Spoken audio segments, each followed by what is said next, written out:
they realized that they could sell this idea to the world and capitalize. So you might wonder why the immigrants outside of the country get more privileges than American-born slaves or children of slaves. Why? Get Revelation, the 18th chapter for me real quick. This goes into your businesses, which your businesses are ran, your small businesses especially, are ran by immigrants. So why do these people get, now I'm going to show you something that you all probably didn't know. The immigrants, the last part of the word immigrants is what? Grant. Grants. Grants. So you might wonder why the people within the United States don't get the same grants as immigrants when it comes to setting up business. Because these people have made a covenant with Satan and laid down with Satan to take advantage of the slavery or the capitalistic system that was started here under the one world order. Read Revelation 18. Read it. Revelation 18:1. And after these things I saw another angel come down from heaven, having great power, and the earth was lightened with his glory. And he cried mightily with a strong voice, saying, Babylon the great is fallen, and is become the habitation of devils, and the hold of every foul spirit. And it become the hold of every foul spirit. Read. And a cage of every unclean and hateful bird. And a cage of every unclean and hateful bird. Read on. For all nations have drunk of the wine of the wrath of her fornication. Read it again. For all nations have drunk of the wine of the wrath of her fornication. All nations have drunk of the wine of her fornication. All nations have come together to enslave the children of Israel, which are consumers in our society, or human resources. Okay? So they're telling you something different, like this is a land of opportunity for all the immigrants to come here and share in the American dream. The American dream was founded on who can take over and control the slaves. So the consumers are the slaves. They're us.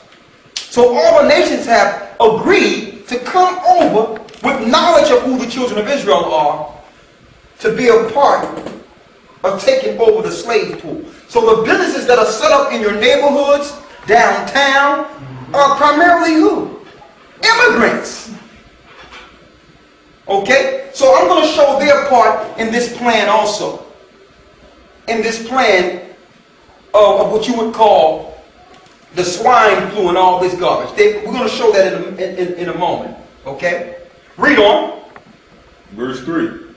For all nations have drunk of the wine of the wrath of her fornication. Go ahead. And the kings of the earth have committed fornication with her. And the kings of the earth have committed fornication with her. It's spiritual fornication because they all worship in one God under the all-seeing eye. That's Satan. I don't care what they call their religions. And they all have one thing in common. Keep the children of Israel from ever knowing who they are. Keep them from their God so that we can continue to take advantage of these people as consumers. That's the only thing keeping our people from ever rising from our status. We're disconnected from our God. So not only are these immigrants bringing over their businesses within America and are receiving grants to do it, America is willing to let them come over because they're bringing ideologies and religions with them that will keep us asleep. They're not just setting up businesses, they're bringing ideologies and spiritual fornication here. And what people are flocking into all these immigrants' religions? Arab religions, East Indian religions, Asian religions, Hamitic voodoo religions. What people are being being taken advantage of. The consumers, the slaves. Okay? Now, let's get back on point here. So, in slavery, you have the slave quarters, which, you know, and you have the plantations. The plantations, right?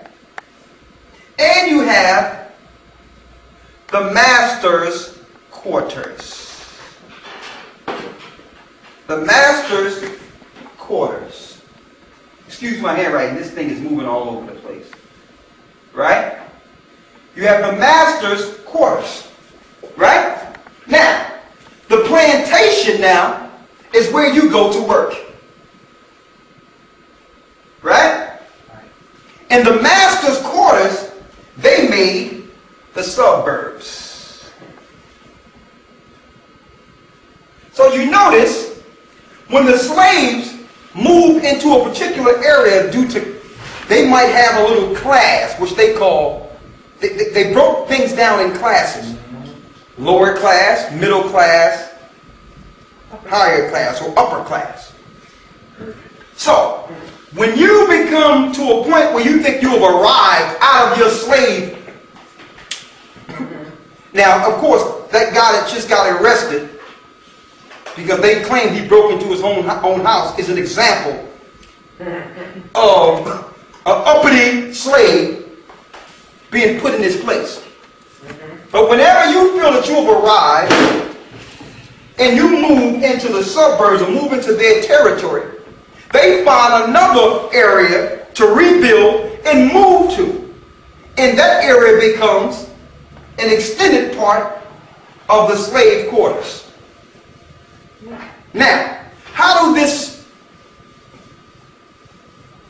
tie in to the International Swine Flu Conference and the plan they have to destroy these people? Okay? Because in Jeremiah the 50th and 51st chapter, it says that when this happens, when the destruction starts happening in the earth, which is Jacob's trouble, which is these people's trouble, that all the other nations are going to start going back to their respective countries. So these people are already being briefed that soon there will be time. They started funneling out of the country already. The Asians have become what you would call the warehouses for the stores in our neighborhoods. And they have now made an agreement with the Hispanics to come into the neighborhoods and do the stores now. The Asians are selling everything and going back to their country. So they've been told something also. And the people on your corner stores, which are really Dominicans and Puerto Ricans and different people, Mexicans are getting opportunity they've never been given before. Why? Because they want all these people in the same area together when it's time to round up and destroy. When there's a disaster that can't be controlled in any isolated area, be it the LA riots or what you call Katrina. I don't know why they call it Katrina, because the hurricane had nothing to do with those levees being blue. They should just call it what it is, when the levees were blue. What is the first mobilization of law enforcement? What are they trying to protect first? Businesses. The first thing they say is, we have to protect the businesses to make sure there's no looting. Who are they protecting?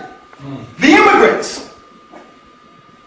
Now, we may have a few stores sprinkled around, but 90% of the businesses that are in our neighborhoods are set up with that agreement we've seen in Revelations. It's immigrants. So they're not trying to protect the slaves.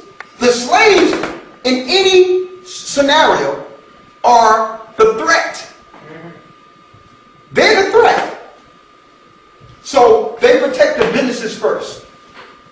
So who's in these particular conferences? Business owners. How are we going to deal with the pool of slaves in an emergency pandemic? That's number one. Number two, a lot of these companies have what? Something you can't afford. Insurance.